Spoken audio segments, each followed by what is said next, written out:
গল্প ছবি ইউটিউব চ্যানেলে আপনাদের স্বাগতম। ধারাবাহিকভাবে আমরা পড়ছিলাম আরিফ আজাদের প্যারাডক্সিক্যাল সাজিদ পার্ট 2। আজকের পর্ব let there be light. Audio বুকটি ভালো লাগলে সাবস্ক্রাইব করবেন এবং বন্ধুদের সাথে শেয়ার করবেন। ধন্যবাদ। শাহজালাল আন্তর্জাতিক বিমানবন্দরের বাইরের করিডোরে বসে আছি আমরা, আমি আর সাজিদ। পৌষের হাড় কাঁপানো শীত, অল্প দূরের বস্তুগুলো ভারী কুয়াশায় আচ্ছন্ন। শীতের তীব্রতায় ঘরে টেকা যেখানে দেয়, সেখানে এরকম খোলা পরিবেশে আমরা যে অপেক্ষার প্রহর গুনতে পারছি, সেটাই ঢের আশ্চর্যের। আমরা অপেক্ষা করছি ডেভিডের জন্য। ডেভিডের কথা নিশ্চয়ই মনে আছে, ওই যে সাজিদের সেই আমেরিকান বন্ধু, যার সাথে যুক্তরাষ্ট্রের আটলান্টায় সাজিদের পরিচয় হয়েছিল। সে এখন অনর্গল বাংলা বলা শিখে গেছে। সাজিদ বলেছিল বাংলায় লেখা ওর মেলগুলো পড়লে নাকি বোঝার উপায় নেই যে এই ছেলে জন্মসূত্রে আমেরিকান। এমনকি বাংলা জ্যোতিচিহ্নের সঠিক ব্যবহারও নাকি খুব ভালো মতোই রপ্ত করেছে সে। আজ ডেভিড দ্বিতীয়বারের মতো বাংলাদেশে আসছে। আমি আর সাজিদ ছাড়াও ডেভিডের আরো কিছু বাঙালি বন্ধু জুটেছে। তাদের সবাই খ্রিস্টান। তারা খ্রিস্টান বন্ধুদের আমন্ত্রণে সে এবারে ক্রিসমাস ডে পালন করতেই মূলত বাংলাদেশে আসছে। কিন্তু ডেভিড নাকি বারবার করে সাজিদকে বলে রেখেছে আমরা যেন এয়ারপোর্টে তার জন্য অপেক্ষা করি। ঘড়ির কাঁটায় যখন সকাল 7টা বাজে, ঠিক তখন ডেভিডের ফ্লাইট ল্যান্ড করে। ফ্লাইট ল্যান্ড করার 20 মিনিট পরে কাঁধে একটা ইয়া মোটা ব্যাগ ঝুলিয়ে ডেভিড বাইরে বেরিয়ে এলো। বাইরে এসেই এদিক ওদিক তাকিয়ে আমাদের খুঁজতে লাগলো সে। আমরা ভিড়ের মধ্যে ছিলাম বলে সে আমাদের দেখতে পায়নি। চশমার গ্লাস নাড়তে নাড়তে তার চোখ দুটো আমাদের তখনও খুঁজে ফিরছিল। পেছন দিক থেকে এসে আমি চিৎকার করে বললাম, hi David, here we are my friend. পেছনে ফিরে আমাকে দেখে সেও চিৎকার করে বলল, wow Arif, nice to meet you again. এটা বলেই সে আমার দিকে হাত বাড়িয়ে দিল। আমার পেছনেই ছিল সাজিদ। সে বলল, ডেভিড, তোমার তো বাংলায় কথা বলার কথা, ইংরেজি কপচানোর তো কথা ছিল না। সাজিদকে দেখে ডেভিড আরেকবার চিৎকার করে বলে উঠল, হে সাজিদ, কেমন আছো তুমি? বলতে বলতেই সে সাজিদকে জড়িয়ে ধরল। আমেরিকানদের মধ্যে কোলাকুলির এই সংস্কৃতি আছে কিনা জানি না, তবে সাজিদকে যেভাবে সে জড়িয়ে ধরল তা দেখে বোঝার উপায় নেই যে সে কোনো বিদেশি। মনে হচ্ছে কোনো বাংলাদেশি বন্ধু অনেক বছর পরে দেশে ফিরে এসেছে। ডেভিডের চোখে মুখেও সেরকম উচ্ছ্বাস। সাজিদ বলল, আমি ভালো আছি, তুমি কেমন আছো বলো তো? ফাইন, ডেভিড বলল। ও সরি সরি, আই অ্যাপোলোজাইজ, আমার তো বাংলায় কথা বলার কথা, রাইট? আমি আর সাজিদ দুজনেই হেসে ফেললাম। আমি বললাম, তোমার অ্যাপোলজিতেও কিন্তু বেশ ভালো রকমের ইংরেজি রয়ে গেছে।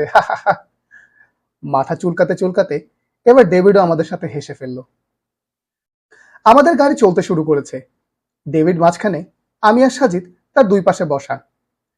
ডেভিড যত ভালোই বাংলা শিখুক, বাংলা বলার মধ্যে এখনো বেশ অস্পষ্টতা রয়ে গেছে তার। তার ত উচ্চারণ এখনো টয়ের মতো শোনায়। সে বলল, শোনো সাজিদ, আগামীকাল তোমরা দুজনেই কিন্তু আমার সাথে যাচ্ছ। কোথায় জানতে চাইল সাজিদ। অ্যালেনদের বাসায়। অ্যালেন কে? আমার প্রশ্ন। ডেভিড বলল, অ্যালেন ক্রিস্টোফার, আমার বাঙালি বন্ধু। ওখানে কি? সাজিদ জানতে চাইল। আগামীকাল ক্রিসমাস ডে না, অ্যালেনদের বাসায় আমরা আগামীকাল একসাথে সেলিব্রেট করব, ওকে? আমি বললাম, আই সি, কিন্তু ডেভিড, একটা সমস্যা আছে। ডেভিড বলল, সমস্যা? কি সমস্যা? যেহেতু আমরা মুসলিম, তাই আমরা অন্য। আমাকে কথা শেষ করতে দিল না সাজিদ। আমাকে থামিয়ে দিয়েই সে বলে উঠল, ডেভিড, তোমার কি ক্ষুধা লেগেছে? ডেভিড আমার দিক থেকে দৃষ্টি সরিয়ে নিয়ে সাজিদের দিকে তাকালো, বলল, ইয়াপ। সাজিদ বলল, এক কাজ করি, চলো আমরা ভাপা পিঠা খাই। সাজিদের কথা শুনে আমার বেশ রাগ হলো। আমার কথাটুকু শেষ করতে দিলে কি এমন হতো? আমি ডেভিডকে সুন্দরভাবে বুঝিয়ে বলতাম যে কেন একজন মুসলমানের উচিত নয় অন্য ধর্মাবলম্বীদের অনুষ্ঠানে যোগ দেওয়া, কিন্তু সাজিদের জন্য আমি এগোতেই পারলাম না। সাজিদের প্রস্তাবে রাজি হয়ে গেল ডেভিড। সে বলল, আমি বাংলাদেশি পিঠা খুব পছন্দ করি। আমি বললাম, তুমি আবার বাংলাদেশি পিঠা খেলে কবে? আমাদের ইউনিভার্সিটিতে কিছু বাঙালি ছেলে মেয়ে আছে, তাদের সাথে আমার খুব ভাব হয়েছে, ওরাই খাওয়ায় মাঝে মাঝে। আমি আবার বললাম, বাহ, তুমি তো দেখছি আমাদের চেয়েও বেশি বাঙালি বনে গেছো ভাই, গ্রেট জব। ঢাকার বিভিন্ন রাস্তার ধারে শীতকালীন পিঠা পাওয়া যায়, ভাপা পিঠা, চিতই পিঠা ইত্যাদি। মাটির ঢেলার একটা চুলা বানিয়ে মহিলারা এসব পিঠা বানায় আর পথচারীরা কিনে খায়। এরকম একটা পিঠার দোকান দেখে আমাদের গাড়িটি থামলো। আমরা সবাই পিঠা খাওয়ার উদ্দেশ্যে নেমে আসলাম বাইরে। চালের গুঁড়া আর খেজুর গুড়ের ভাপা পিঠা খেতে খেতে ডেভিড শীতের আমেরিকা কিরকম হয় সেই গল্প সেরে নিল। পিঠা খাওয়ার পর্ব শেষ করে আমরা আবার গাড়িতে চড়ে বসলাম। চলতে শুরু করলো আমাদের গাড়ি। এবার প্রশ্ন করলো ডেভিড। বলল, আরিফ, তুমি কি যেন বলছিলে তখন? সাজিদ বলল, আমি বলছি ডেভিড। আরিফ মেবি জানতে চাচ্ছিল যে অ্যালেনদের বাসাটি ঢাকার কোন জায়গায়। দূরে হলে কিন্তু ঢাকায় ট্রাভেল করা খুব ঝামেলার ব্যাপার। ঢাকার যে কটি জিনিস বিখ্যাত তার মধ্যে অন্যতম ঢাকার জ্যাম। তুমি নিশ্চয়ই এই ব্যাপারে জানো। ডেভিড বলল, ও মাই গড, এই ট্রাফিক জ্যামের কথা আমি কোনো দিন ভুলতে পারবো না। গতবার ঢাকায় এসে আমি বুঝেছিলাম ট্রাফিক জ্যাম কাকে বলে। আমি আর সাজিদ আবারও হেসে উঠলাম। সাজিদ বলল, হ্যাঁ, এটাই তো সমস্যা। তা অ্যালেনদের বাসাটি কোথায় জানো? সে বলল, আই ডোন্ট নো অ্যাকচুয়ালি, তার সাথে কন্ট্যাক্ট করে জানতে হবে। ঠিক আছে, বলল সাজিদ। কিন্তু ডেভিড, আমার একটা প্রশ্ন আছে। ডেভিড বলল, শিওর। ক্রিসমাস ডে কেন পালন করা হয় সে ব্যাপারে আমরা তোমার কাছ থেকে জানতে চাই। ডেভিড অবাক হয়ে বলল, আই সি, তোমরা জানো না ক্রিসমাস ডে কেন পালন করা হয়? আমরা দুজনেই চুপ করে রইলাম। ডেভিড আবার বলল, ক্রিসমাস ডে হলো জিসাস ক্রাইস্টের জন্মদিন। এই দিনে অর্থাৎ 25শে ডিসেম্বর মাতা ম্যারি জিসাস ক্রাইস্টকে জন্ম দেন। আমাদের পরম পবিত্র ঈশ্বরের এই দিনে পৃথিবীতে আগমনের স্মৃতি হিসাবে আমরা 25শে ডিসেম্বরকে ক্রিসমাস ডে হিসেবে পালন করি। সাজিদ বলল, আই সি। সাজিদকে আইসি বলতে দেখে ডেভিড বলল, সাজিদ, আমার কথা শুনে তুমি বেশ অবাক হলে বলে মনে হলো। সাজিদ বলল, অবাক হওয়ার মতোই তো ব্যাপার। সাজিদের কথা শুনে আমি নিজেই অবাক হয়ে গেলাম। যীশু খ্রিস্টের জন্মদিনেই তো বড়দিন তথা ক্রিসমাস ডে পালন করা হয়, এই কথা তো একটা বাচ্চা ছেলেও জানে। এটা শুনে তো সাজিদের অবাক হবার কথা নয়। আমার মতো ডেভিডও অবাক হলো। সে তার কপালের ভাঁজ মোটা করে বলল, অবাক হওয়ার মতো ব্যাপার মানে? বুঝতে পারলাম না কিছুই। সাজিদ থামলো একটু, বলল, আচ্ছা ডেভিড, তোমার জন্মদিন কবে?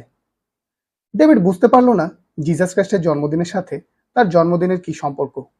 তারপরও সে বলল, জুলাইয়ের 17 তারিখ। সাজিদ বলল, বাহ, তোমার জন্মদিনের সাথে একজন বিখ্যাত ব্যক্তির জন্মদিনের মিল রয়েছে। ডেভিড বলল, কার? স্যার জর্জ লামিত্রে, আধুনিক বিগ ব্যাং থিওরির জনক বলা হয় যাকে। তিনিও জন্মেছিলেন 1894 সালের 17 জুলাই। আমি বুঝতে পারছি না সাজিদ এসব কি আলাপ করছে ডেভিডের সাথে। বুঝতে না পারলেও কিছু করার নেই, চুপ করে শুনে যেতে হবে। সাজিদ আবার বলল, আচ্ছা ডেভিড, তোমার জন্মদিন হলো জুলাই 17 তারিখে, কিন্তু আমি যদি তোমার জন্মদিন পালন করি জানুয়ারির 5 তারিখে, তোমার তখন কেমন লাগবে? ডেভিড বলল, স্ট্রেঞ্জ। জানুয়ারির 5 তারিখে কেন আমার জন্মদিন পালন করতে যাবে? যদি পালন করা হয় তোমার কেমন লাগবে সেটাই বলো। ডেভিড চোখ শক্ত করে বলল, এটা অবশ্যই ঠিক কাজ হবে না। আমি যেদিন জন্মেছি সেদিনই আমার জন্মদিন পালন হওয়া উচিত, অন্য কোনো দিন নয়। দ্যাটস রাইট, বলল সাজিদ। একদম ঠিক বলেছ। কিন্তু আমি যদি বলি তোমরা ঠিক এমন একটি দিনে যীশু খ্রিস্টের জন্মদিন পালন করো যেদিন আসলে তার জন্মদিনই নয়। এবার হা হয়ে গেল ডেভিডের মুখ। চমকে গেলাম আমিও। কি বললো এটা সাজিদ? ডেভিড কিছুক্ষণ ওভাবেই তাকিয়েছিল সাজিদের দিকে। এরপর প্রশ্ন করলো, কি বললে তুমি? সাজিদ বলল, আমি বললাম যে খ্রিস্টানরা যে দিনটি যিশুর জন্মদিন হিসেবে পালন করে সেদিন আসলে যিশুর জন্মদিন নয়। তারা ভুল একটি দিনকে উদযাপন করে যাচ্ছে শতাব্দীর পর শতাব্দী। বুঝতে পারলাম না, সাজিদ কি ড্যান ব্রাউন সাজতে চাচ্ছে নাকি? খ্রিস্টানরা নাকি যুগের পর যুগ ধরে ভুল দিনে যিশুর জন্মদিন পালন করে আসছে। How strange. ডেভিড মুখ খুলল, বলল, sorry, couldn't understand, can you clarify it properly? এই প্রথম ডেভিডের মুখে নেটিভ আমেরিকান টোন শুনলাম। সাজিদ নড়ে চড়ে বসলো, বলল, আচ্ছা, আমি তোমাকে বুঝিয়ে বলছি। তুমি কি কখনো তোমাদের পবিত্র বাইবেল আগাগোড়া পড়ে দেখেছো? ডেভিড না সূচক মাথা নাড়ল। পরেনি। সাজিদ বলল, কোনো সমস্যা নেই, কিন্তু ডেভিড, আমি যদি তোমাকে বলি যীশুখ্রিস্ট কোন দিনে জন্মগ্রহণ করেছে সে সম্পর্কে বাইবেলে একটা শব্দও নেই, তুমি কি বিশ্বাস করবে? ডেভিড কোনো কিছুই বলল না। একটি প্রচ্ছন্ন নীরবতা নেমে এলো আমাদের মাঝে। সাজিদ আবার বলতে শুরু করলো, ডেভিড, খুব আশ্চর্যের ব্যাপার হলো সত্য এই যে পুরো বাইবেলে যিশুর জন্মদিনের ব্যাপারে এক্সাক্ট একটি শব্দও তুমি খুঁজে পাবে না। বরং যিশুর জন্মদিন নিয়ে বাইবেল যা ইঙ্গিত করে তা শুনলে তুমি নিজেই বিস্ময়ে হতবাক হয়ে যাবে। যেমন? জানতে চাইল ডেভিড। আচ্ছা, বলো তো, যিশু কোথায় জন্মগ্রহণ করেছিলেন? ডেভিড দ্রুত উত্তর দিল, বলল, বেথেলহামে। রাইট। এই বেথেলহাম কোন দেশে অবস্থিত জানো? হ্যাঁ, ফিলিস্তিন। এক্স্যাক্টলি। তুমি কি জানো ফিলিস্তিনে ডিসেম্বরে কোন ঋতু থাকে? আই মিন, এখন ফিলিস্তিনে কোন ঋতু চলছে? ফিলিস্তিন সম্পর্কে খুব বেশি জানাশোনা নেই ডেভিডের, এজন্য সে বলতে পারলো না ডিসেম্বরে ফিলিস্তিনে কোন ঋতু চলে। তাকে হেল্প করলো সাজিদ। বলল, আমি বলছি, ডিসেম্বরে ফিলিস্তিনে এখানকার মতো শীতকাল, তবে ফিলিস্তিনের শীতটা আরো প্রকট। ইউরোপের মতো শীতকালে ওখানেও তুষার বৃষ্টি হয়। গরমকালে প্রচন্ড গরম আর শীতকালে প্রচন্ড ঠান্ডা, শীতল হয়ে পড়ে ওই অঞ্চল। ডেভিড বলল, আই সি। সাজিদ আবার বলতে শুরু করলো, এবার তোমাকে বাইবেল থেকে যিশুর জন্মদিনের কথা শোনাই। তুমি কি কখনো বাইবেলের লুক পড়েছ? হ্যাঁ। গুড। লুকের শুরুতেই কিন্তু যীশু খ্রিস্টের জন্মের কাহিনী বর্ণনা করা আছে। সেখানে কি বলা আছে জানো? ডেভিড তাকিয়ে আছে সাজিদের দিকে। সাজিদ বলল, লুকের কাহিনীতে বর্ণনা করা আছে যে যীশু খ্রিস্টের জন্ম হয় বেথেলহামে। রাজ্যে যখন আদমশুমারি ডাক পড়ে তখন সুদূর গালিল প্রদেশের নাসরত থেকে যিশুর বাগদত্তা পিতা জোসেফ যিশুর মাতা ম্যারিকে নিয়ে বেথেলহামে আসেন। ম্যারি তখন অন্তঃসত্ত্বা ছিলেন। বেথেলহামে আসার পরেই যিশু ভূমিষ্ঠ হয়। ডেভিড বলল, এই শ্লোক আমি পড়েছি, কিন্তু এটি দিয়ে তুমি কি বোঝাতে চাইছো সাজিদ? সাজিদ বলল, তুমি এখনো বুঝতে পারোনি? না। আচ্ছা, আমি আরো সহজ করে বলছি। খেয়াল করো, প্রথমত মাতা ম্যারি অন্তঃসত্ত্বা। দ্বিতীয়ত গালিল প্রদেশ থেকে বেথেলহামে আসতে হলে তাদের পাড়ি দিতে হবে বহু দূরের পথ, রাইট? হ্যাঁ। তৃতীয়ত মাসটি যদি সত্যি ডিসেম্বর হয়ে থাকে তাহলে তো তুষারপাতে ঢাকা রাস্তা ভেঙে এত দূরের পথ পাড়ি দিয়ে মাতা ম্যারিকে নিয়ে বেথেলহামে আসা কোনোভাবেই জোসেফের পক্ষে সম্ভব না। তোমার কি মনে হয় বরফে আচ্ছাদিত অঞ্চলে মাইলের পর মাইল পাড়ি দিয়ে একজন অন্তঃসত্ত্বা নারীকে নিয়ে কোনো পুরুষ বেথেলহামে আসতে পারে? কিছুই বলল না ডেভিড। সাজিদ আবার বলতে লাগলো, শুধু তাই নয়, কোনো রাজা কখনোই এরকম প্রচন্ড শীতের সময়ে তার রাজ্যের আদমশুমারি ডাকবেন না, কারণ এরকম পরিস্থিতিতে রাজ্যের সকল প্রান্ত থেকে লোকজনের পক্ষে এসে হাজিরা দিয়ে যাওয়া জাস্ট ইম্পসিবল। ডেভিড বলল, তো তুমি কি বলতে চাচ্ছ যে যিশু বেথেলহামে জন্মগ্রহণ করেনি? তুমি কি বলতে চাচ্ছ বাইবেলের কাহিনীগুলো বানোয়াট? না, আমি তা বলিনি ডেভিড। আমি শুধু বলতে চেয়েছি যে এই ঘটনাগুলো ডিসেম্বরে, অর্থাৎ বরফ জমা শীতের মৌসুমে সম্ভব না। মানে? মানে হলো, এই ঘটনাগুলো থেকে বোঝা যাচ্ছে যে এগুলো অবশ্যই শীত মৌসুমের ঘটনা নয়। কিভাবে মাতা মেরি যিশুকে গর্ভে নিয়ে পাড়ি দেবেন বরফ ঢাকা পথ? কিভাবে একজন রাজা এমন সময় আদমশুমারি ডাকতে পারেন যখন রাজ্য জুড়ে নেমে আসে বরফ ঢাকা শীতের মৌসুম? তাহলে হতে পারে এই ঘটনাগুলো ডিসেম্বর ব্যতীত অন্য মাসের, অন্য মৌসুমের। কোন মাস বা কোন মৌসুম সে ব্যাপারে বাইবেল অবশ্য নির্দিষ্ট করে কিছুই বলে না। আমাদের গাড়ি শাহবাগ এসে থামলো। সাজিদ গাড়ি ভাড়া পরিশোধ করতে করতে বলল, একটু আগেই নেমে গেলাম আমরা, কথা বলতে বলতে যাওয়া যাবে, কি বলো ডেভিড? ফাইন, ডেভিড বলল, আমরা কি টিসিতে যাব না? আমি ফিক করে হেসে ফেললাম, ওটা টিএসসি হবে মাই ফ্রেন্ড। ও হ্যাঁ, টিএসসি। আমরা ওদিকেই যাচ্ছি, বলল সাজিদ। শাহবাগের প্রশস্ত রাস্তা ধরে হাঁটছি আমরা। প্রশ্ন করলো ডেভিড। বলল, তো তুমি বলতে চাচ্ছ যে যিশু ডিসেম্বরে, অর্থাৎ 25শে ডিসেম্বরে জন্মগ্রহণ করেনি, তাই তো? আমি বলছি না, আসলে বাইবেলের বর্ণনা সেরকমই ইঙ্গিত করছে, বলল সাজিদ। I C. কেবল এটুকু ইঙ্গিত দিয়ে কি প্রমাণিত হয় যে যিশু ডিসেম্বরের 25 তারিখে জন্মাননি? আই থিঙ্ক তোমার কথা যদি সত্য হয় তাহলে বাইবেলে এরকম আরো কিছু তথ্য থাকার কথা। আছে, সাজিদ বলল। লুকের 2য় অধ্যায়ে আরো কিছু তথ্য আছে যা নির্দেশ করে যে যিশু আসলে ডিসেম্বরে নয়, এমন কোনো একটা সময় জন্মগ্রহণ করেছিলেন যখন শীত ঋতু ছিল না। যেমন যেমন লুকের 8 নম্বর শ্লোকে বলা হচ্ছে, যে রাতে যিশু জন্মগ্রহণ করছিলেন ওই সময়টায়, অর্থাৎ রাতের বেলায় মেষপালকরা মাঠে তাদের মেষ পাহারা দিচ্ছিল। এই শ্লোক থেকে কয়েকটি ব্যাপার আমাদের বোঝার আছে। আগেই বলেছি, ডিসেম্বরে বেথেলহামে প্রচন্ড রকম শীত পড়ে, তুষারপাতও হয়। এমন একটি সময়ে রাতের বেলা মেষপালকরা কোন দুঃখে মাঠে মেষ চড়াবে? এটি একেবারেই অসম্ভব এবং অযৌক্তিক। প্রথমত, প্রচন্ড শীতের রাতে মেষপালক এবং মেষ দুটোরই বাইরে থাকা অযৌক্তিক। দ্বিতীয়ত, সেরকম শীতের রাতে আকাশ কুয়াশায় ঢাকা থাকে, চারদিকে থাকে ঘুটঘুটে অন্ধকার।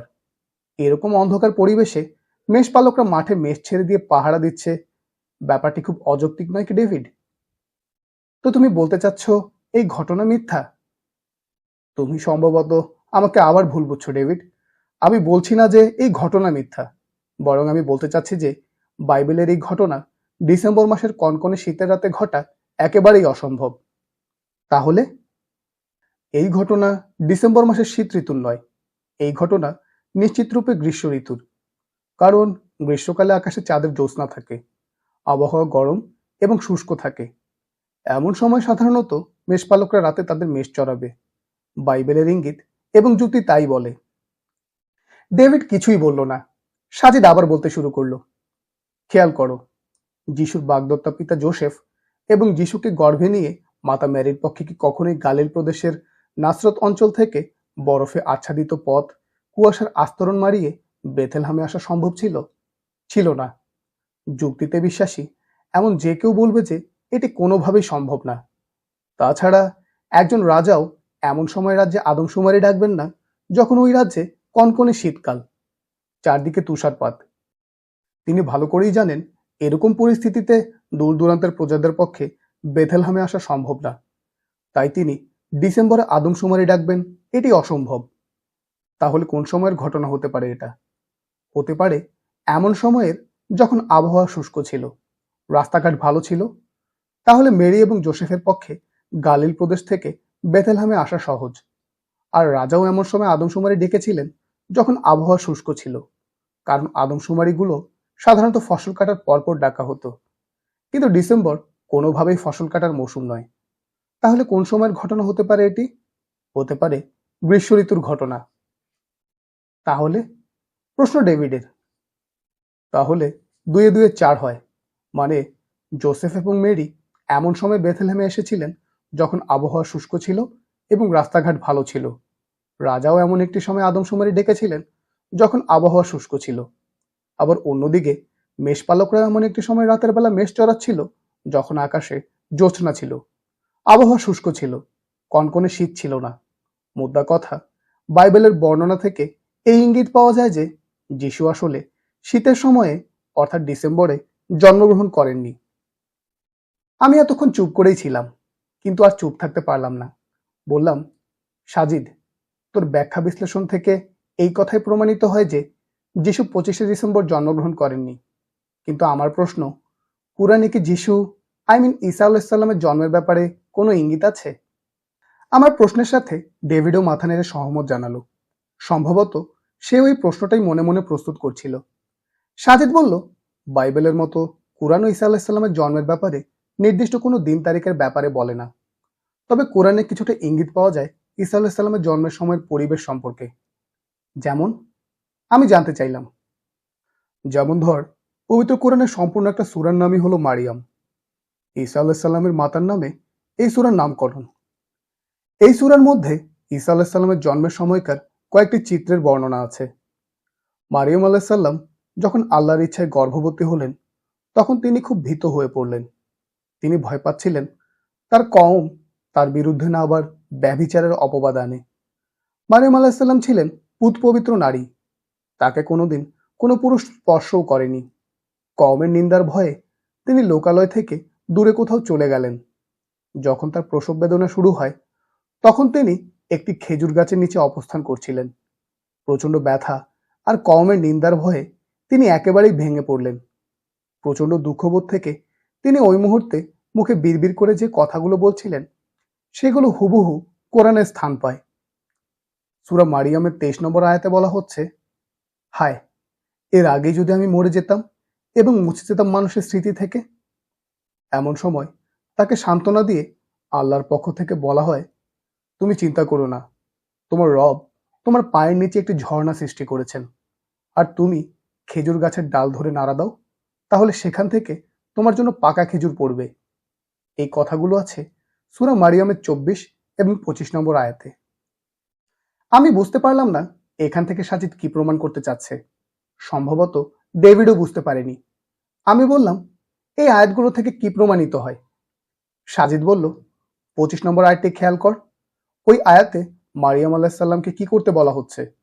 বলা হচ্ছে তিনি যেন খেজুর গাছের ডাল ধরে নাড়া দেন, তাহলে খেজুর গাছ থেকে পাকা খেজুর পড়বে এবং তা মারিয়াম আলাইহিস সালাম খেতে পারবেন। তো এখনো বুঝতে পারিসনি? সাজিদ আমার কাছে জানতে চাইল। আমি মুখ কালো করে বললাম, না। হঠাৎ ইয়েস ইয়েস শব্দে চেঁচিয়ে উঠল ডেভিড। এই আমেরিকানকে এভাবে চিৎকার দিয়ে উঠতে দেখে আমি যার পর নাই অবাক হলাম বটে। ডেভিড বলল, আমি মনে হয় বুঝতে পেরেছি তুমি কি বোঝাতে চাচ্ছ। কি? প্রশ্ন সাজিদের। মারিয়ামকে বলা হলো খেজুর গাছের ডাল ধরে নাড়াতে, তাহলে খেজুর গাছ থেকে পাকা খেজুর পড়বে। তার মানে হলো ডিসেম্বর বা শীতকালে তো খেজুর পাকার কথা নয়, খেজুর পাকে গ্রীষ্মকালে। যেহেতু ওই সময় গাছে পাকা খেজুর থাকার কথা বলা হচ্ছে, তাহলে সময়টি নিশ্চিত ডিসেম্বর নয়, কারণ ডিসেম্বরে কোনোভাবেই খেজুর গাছে পাকা খেজুর থাকবে না। সাজিদ মুচকি হাসলো, বলল, you are right my friend. ঠিক এই ব্যাপারটি আমি বলতে চাচ্ছিলাম। কোরআনের এই ইঙ্গিত থেকেও বোঝা যায় যে ঈসা আলাইহিস সালাম ডিসেম্বরের শীতে নয়, বরং গ্রীষ্মের কোনো একটি সময় জন্মেছেন। বাইবেল থেকেও এরকম ইঙ্গিতই পাওয়া যায়। তাহলে ডেভিড, যে দিনটায় আসলে যিশু জন্মই নেননি, সে দিনটা তার জন্মদিন হিসেবে পালন করা কি আদৌ ঠিক? তুমি বলো। ডেভিডের উৎফুল্ল চেহারা মুহূর্তেই আবার অন্ধকারে ছেয়ে গেল। সে বুঝতে পারছে না কিভাবে তারা যুগের পর যুগ ধরে ভুল একটি দিনে যিশুর জন্মদিন পালন করে যাচ্ছে। ডেভিড মুখ কালো করে বলল, সাজিদ, 25শে ডিসেম্বরে যদি যিশু জন্মগ্রহণ নাই করে, তাহলে খ্রিস্টানরা কেন এই দিনে যিশুর জন্মদিন পালন করে? Sorry to say my friend, কোনো খ্রিস্টানের কাছেই এই প্রশ্নের যথাযথ কোনো উত্তর নেই। এই দিনটি কিভাবে তাহলে যিশুর জন্মদিন হিসেবে স্বীকৃতি পেল? সেই ইতিহাস অবশ্য অনেক লম্বা। সেই গল্পটি চা খেতে খেতে করা যাক, চলো। আমরা হাঁটতে হাঁটতে টিএসসিতে চলে এলাম। মতি ভাইয়ের দোকানের টুলে এসে বসলাম আমরা তিনজন। আমাদের সাথে সাদা চামড়ার এই আগন্তুককে দেখে খানিকটা অবাক হলেন টিএসসির এই সুদর্শন চাওয়ালা। একটু পরপর তিনি ডেভিডের দিকে তাকাচ্ছেন। আমাদের দেখে ইতোমধ্যেই কেটলিতে পানি বসিয়ে দিয়েছেন তিনি। মতি ভাইকে নিয়ে আমাদের ক্যাম্পাসে বেশ ভালো রকমের গল্প রটানো আছে।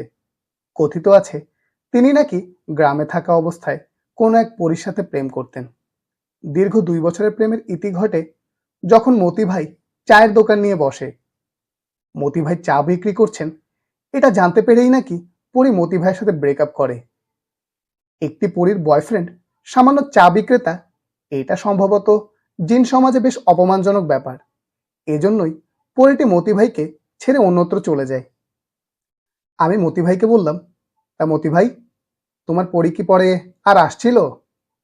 মতি ভাই বেশ নরম সুরে বললেন, না, আর আইব কিল্লাই, হেতিরা না আর দি কাম কি ক? কোনো চিঠিপত্র কখনো পাঠায়নি? এবারও মতি ভাই না সূচক উত্তর দিলেন। এরপর বললেন, তঙ্গ কি আদা চাই দিমু? আমি বললাম, তাই দাও। ডেভিডের দিকে ফিরে বললাম, ডেভিড, তুমিও কি আদা চাই খাবে? ডেভিড আমেরিকান ইংরেজিতে বলল, হোয়াট ডাজ ইট মিন ভাই আদা চা? ডেভিডের ইংরেজি শুনে মতি ভাই আমাকে বলল, কেডা এই লোক? আমাদের বন্ধু। কইতা হে? আমেরিকা, বাংলাদেশে বেড়াতে এসেছে। মতি ভাই ও বলে আবারও চা বানানোয় মন দিল। সাজিদ ডেভিডকে আদা চায়ের ব্যাপারে বুঝিয়ে বলার পরে ডেভিডও আদা চা খাওয়ার ব্যাপারে রাজি হয়ে গেল। ডেভিড বলল, সাজিদ, এবার বুঝিয়ে বলো কেন খ্রিস্টানরা ভুল দিনে ক্রিসমাস ডে পালন করে? সাজিদ গলা খাকারি দিল হালকা করে, বলল, সারপ্রাইজিং ট্রুথ কি জানো ডেভিড? এই ক্রিসমাস ডের সাথে ক্রিশ্চিয়ানিটির আসলে কোনো সম্পর্কই নেই। সাজিদের এই কথা শুনে ডেভিড আর আমি দুজনেই চমকে উঠলাম। বলে কি ও? ক্রিসমাস ডের সাথে নাকি খ্রিস্টানদের কোনো সম্পর্ক নেই? চোখে মুখে বিস্ময় নিয়ে আমি জিজ্ঞেস করলাম, কি বলছিস এসব তুই? ক্রিসমাস ডের সাথে ক্রিশ্চিয়ানিটির সম্পর্ক নেই মানে? তাহলে ক্রিশ্চিয়ানিটির মধ্যে ক্রিসমাস ডে এলো কোত্থেকে? সাজিদ মুচকি হেসে বলল, সেটাই হচ্ছে প্রশ্ন। ক্রিশ্চিয়ানিটির মধ্যে এই উৎসব ঢুকলো কি করে? আরো অবাক করা ব্যাপার হচ্ছে, ক্রিশ্চিয়ানিটির মধ্যে এই ক্রিসমাস ডে তথা 25শে ডিসেম্বরে উৎসব পালনের রীতিটি এসেছে প্যাগানদের কাছ থেকে।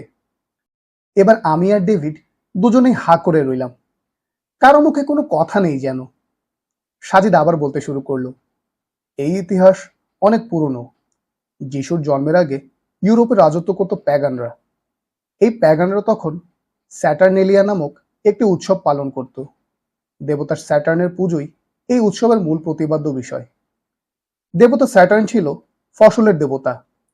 ফসল কাটার মৌসুম শেষে যখন সবার ঘরে ঘরে খাবার এবং ফসল মজুদ হয়ে যেত, তখনই এই উৎসব পালন করা হতো বলে জানা যায়। ডিসেম্বরের 17 তারিখে এই স্যাটার্নেলিয়া উৎসব পালন করা হতো। মতি ভাই আমাদের দিকে চা এগিয়ে দিল। আমরা সন্তর্পণে চায়ের কাপ হাতে নিয়ে সাজিদের কথার দিকে মনোযোগ দিলাম।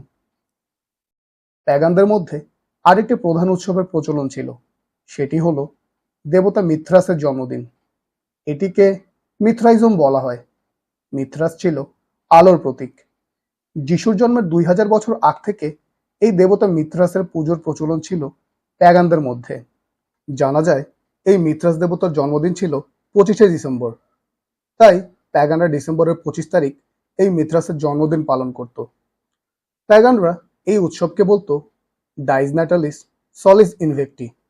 এর মানে হলো দ্য বার্থডে অফ আনকনকোয়ারেবল সান। যাই হোক, তখন ইউরোপে আস্তে আস্তে ক্রিশ্চিয়ানিটি প্রবেশ করছিল মাত্র। কিছু কিছু প্যাগানিজম ছেড়ে খ্রিস্ট ধর্মে চলে আসা শুরু করে। তখন কনস্ট্যান্টাইন নামের একজন রোমান, যিনি প্যাগান ধর্মের একজন একনিষ্ঠ ভক্ত, তিনি খ্রিস্ট ধর্ম গ্রহণ করেন। খ্রিস্ট ধর্ম গ্রহণ করার পরে তিনি প্যাগানদের মধ্যে খ্রিস্টান চার্চের ব্যাপক প্রচারণা শুরু করে দেন। কিন্তু মজার ব্যাপার হলো, প্যাগানিজম ছেড়ে তিনি খ্রিস্ট ধর্মে আসলেও প্যাগানদের রীতিনীতিকে মন থেকে ছুঁড়ে ফেলতে পারেননি। তখন থেকে তিনি চেষ্টা চালিয়ে যেতে থাকেন ক্রিশ্চিয়ানিটি এবং প্যাগানিজমের মধ্যে একটি মেলবন্ধন তৈরি করতে। পরে তিনি দেবতা স্যাটার্ন এবং দেবতা মিথ্রাসের জন্মদিনকে যিশুর জন্মদিন বলে প্রচার করতে লাগলেন, যাতে একই দিনে প্যাগানরা এবং খ্রিস্টানরা উৎসব পালন করতে পারে। আমাদের বিস্ময়ের রেশ এখনো কাটেনি। বললাম, তো কনস্ট্যান্টাইন নামের ভদ্রলোক যে প্যাগান উৎসবকে যিশুর জন্মদিন বলে চালিয়ে দিল, খ্রিস্টান পাদ্রীরা আপত্তি করলো না কেন? সাজিদ বলল, গুড পয়েন্ট। কনস্ট্যান্টাইন যখন প্যাগান এই উৎসবগুলো যিশুর জন্মদিন বলে চালিয়ে দিল, তখন খ্রিস্টান পাদ্রীরা কয়েকটি কারণে আপত্তি করেনি। প্রথমত, তাদের নিজেদের কাছেও যিশুর সঠিক জন্মদিনের কোনো প্রমাণ নেই, কারণ বাইবেলে এটি সম্পর্কে নির্দিষ্ট করে কিছুই বলা নেই। দ্বিতীয়ত, এই পাদ্রীরা চাচ্ছিলেন যে ওই সময় ক্রিশ্চিয়ানিটি যেন সর্বত্র ছড়িয়ে যায়। এমত অবস্থায় যদি প্যাগানদের বোঝানো যায় যে, দেখো, আমরাও কিন্তু তোমাদের মতো 25শে ডিসেম্বরে আমাদের ঈশ্বরের জন্মদিন পালন করি, তোমাদের ঈশ্বর আর আমাদের ঈশ্বর সে তো একই, আসো তোমরাও খ্রিস্ট ধর্ম গ্রহণ করো। ডেভিড এতক্ষণ পর কথা বলে উঠল। সে বলল, সাজিদ, তুমি বলতে চাচ্ছ যে প্যাগানদের খ্রিস্ট ধর্মে ফেরানোর জন্য চার্চের পাদ্রীরা প্যাগান দেবতার জন্মদিনকে যিশুর জন্মদিন হিসেবে মেনে নিয়েছে? একদম তাই, বলল সাজিদ। কিন্তু ক্রিসমাস ডেতে প্র্যাকটিস হওয়ার রিচুয়ালগুলো তাহলে কিভাবে এলো? কোন রিচুয়ালগুলো? জানতে চাইল সাজিদ। এই ধরো ক্রিসমাস ট্রি এর কথা। ক্রিসমাসের দিন একটি সবুজ গাছকে ঘিরে যে সাজসজ্জা এবং আনন্দ ফুর্তি হয় সেটা। সত্যি বলতে এই রিচুয়ালগুলো প্যাগানদের থেকে ধার করা। প্যাগানরা মনে করত সবুজ বৃক্ষ হলো প্রাণ তথা জীবনের প্রতীক। তাই তারা তাদের পুজো উৎসবে তাদের ঘর এবং ঘরের আশপাশ এরকম সবুজ বৃক্ষ দিয়ে সাজিয়ে রাখত। এবং পুজো করত। এমনকি সান্টা ক্লজ, যেটি ক্রিসমাস ডের একটি অবিচ্ছেদ্য অংশ, সেটিও ধার করা জার্মান মিথোলজি থেকে। সান্টা ক্লজ যে ক্রিসমাসের আগের রাতে এসে বাচ্চাদের উপহার দিয়ে যায়, সেটি মিথোলজির দেবতা অডিনের কাহিনী থেকে আসা।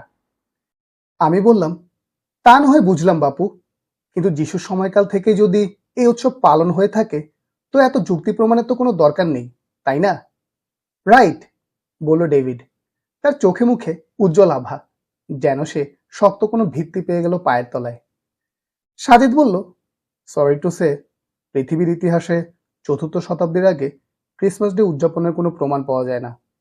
এই কথাটি ক্রিশ্চিয়ান চার্চের অক্সফোর্ড ডিকশনারি এভাবে লিখেছে, Though speculation as to the time of the year of Christ's birthdays from the early 3rd century, the celebration of the anniversary does not appear to have been general till the later 4th century.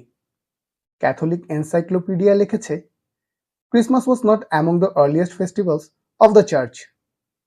খেয়াল করো, যিশুর জন্মেরও আর ৩০০ বছর পরে এসে হঠাৎ করে Christmas day পালন করা শুরু করা হলো। এর আগে এরকম কোনো উৎসবের নামগন্ধ খ্রিস্টানদের ইতিহাসে ছিল না।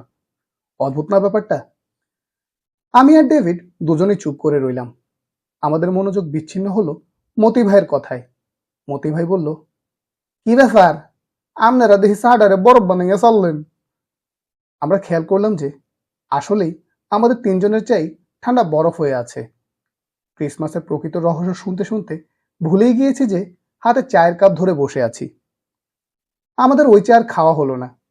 চায়ের বিল পরিশোধ করে দিয়ে হাঁটা ধরলাম বাসার উদ্দেশ্যে। ডেভিডের মুখ একেবারে শুকনো হয়ে আছে। বেচারা কত শখ করে বাংলাদেশে ক্রিসমাস ডে পালন করতে এসেছিল। সাজিদ সবটাই জল ঢেলে দিল। আমি বললাম, তা ডেভিড, অ্যালেনদের বাসার ঠিকানা তো নিলে না এখনো। আগামীকাল তো তোমার সেখানে যাওয়ার কথা। সে মুখ নিচু করে বলল, না আরিফ, আমি ক্রিসমাস ডেতে অ্যাটেন্ড করব না। বেচারা শুকনো মুখ দেখে আমার খুব মায়া হলো। আমি সাজিদকে টেনে একপাশে নিয়ে গিয়ে বললাম, এই, আজকেই তোর এই ইতিহাস টানতে হলো কেন? বেচারা কত শখ করে সে শুধু আমেরিকা থেকে বাংলাদেশে ক্রিসমাস পালনের জন্য এসেছে, তুই তোর সব আশায় জল ঢেলে দিলি। সাজিদ আমার দিকে তাকিয়ে মুচকি হাসলো, বলল, বাইবেলে খুব সুন্দর একটা শ্লোক আছে, জানিস কি সেটা? আমি বললাম, কি? সাজিদ বলল, লেট দেয়ার বি লাইট, অর্থাৎ আলোকিত হতে দাও। বাইবেল বলছে, যেখানে অন্ধকার অজ্ঞতা রয়েছে সেখানে আলো দাও। আমিও তাই করলাম, অন্ধকারে আলো দিলাম। ঠিক কি কারণে জানি না, শ্লোকটি আমারও বেশ পছন্দ হয়ে গেল। Let there be light.